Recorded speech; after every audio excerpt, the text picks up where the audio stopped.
Hello, today we are discuss about the orbital magnetic dipole moment of an electron and also derive the formula of Bohr magneton. We know that an electron revolving in an orbit about the nucleus of an atom acts as a current carrier and also produces a magnetic field. So it behaves like a magnetic dipole. So now we have to compute its magnetic moment. Now, let's consider an electron of mass m having a charge -e moving with velocity v vector in a direction of anticlockwise, having circular orbit of radius r. Now, current is given as I is equal to E upon T. This is our first equation, okay, where T is the orbital period of the electron.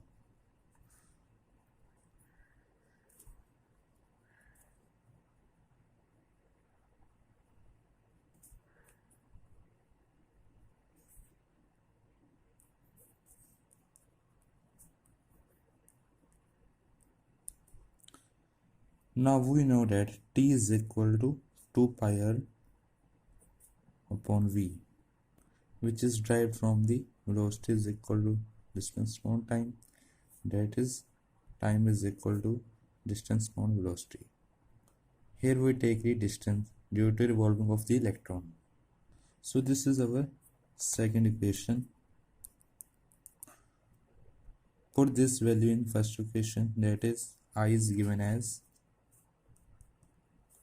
E upon 2 pi r upon V, that is EV upon 2 pi r.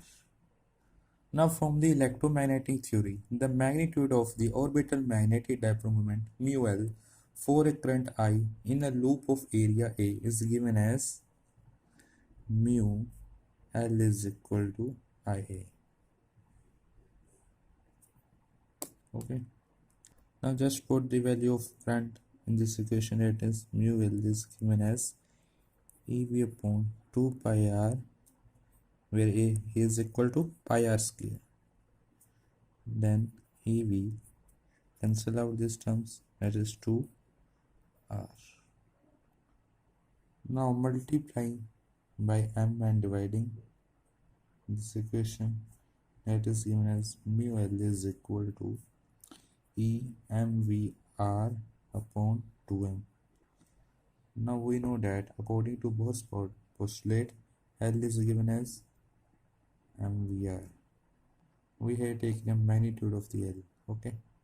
So the above equation becomes mu L is equal to E L upon 2m.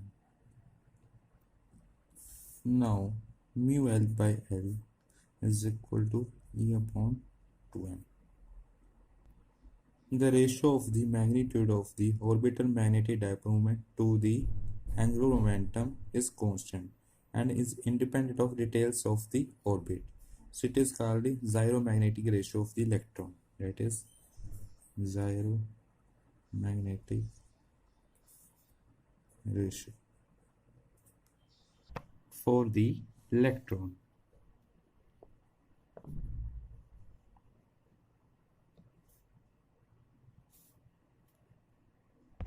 Give this equation to third number. Okay. Now we can write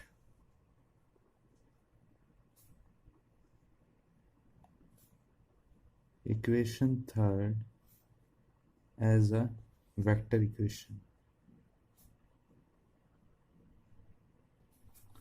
that is given as mu L vector minus E upon 2m L vector, and the minus sign means that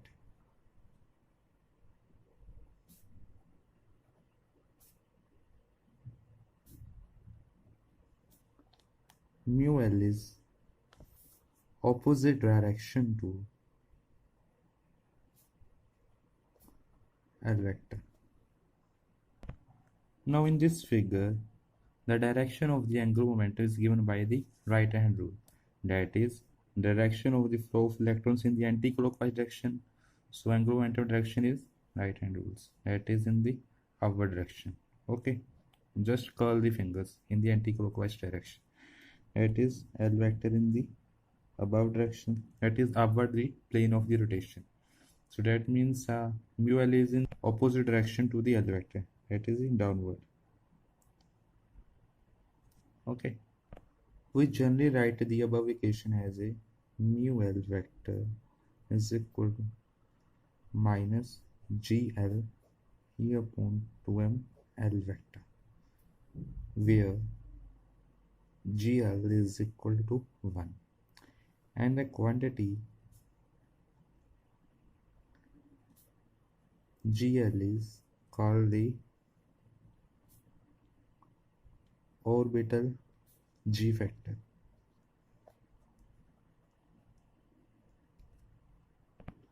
Let's take this equation as a fourth equation. So this is the orbital dipole moment of an electron. Now we have to derive the formula of Bohr-Magneto.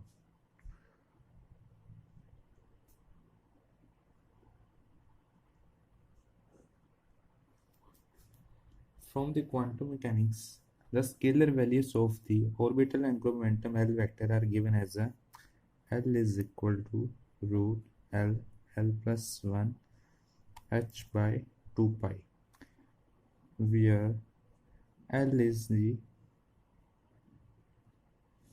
orbital quantum number.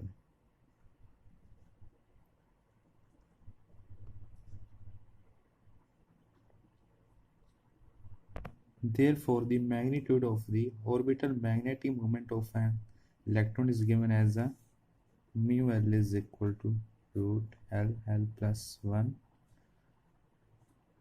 EH by 2m into 2 pi, that is mu L is equal to root L plus 1 EH by 4 pi m. The quantity EH by 4 pi m used as a unit for the measurement of the atomic magnetic dipole moment and is called the Bohr-Magneto. Okay, it is equal to Bohr-Magneto and denoted by mu b. Thus we can write as mu L is equal to root L plus 1 mu b. And finally, equation 4 can be written as mu L vector is equal to minus GL 2 pi mu b over h into L vector. This is our final relation.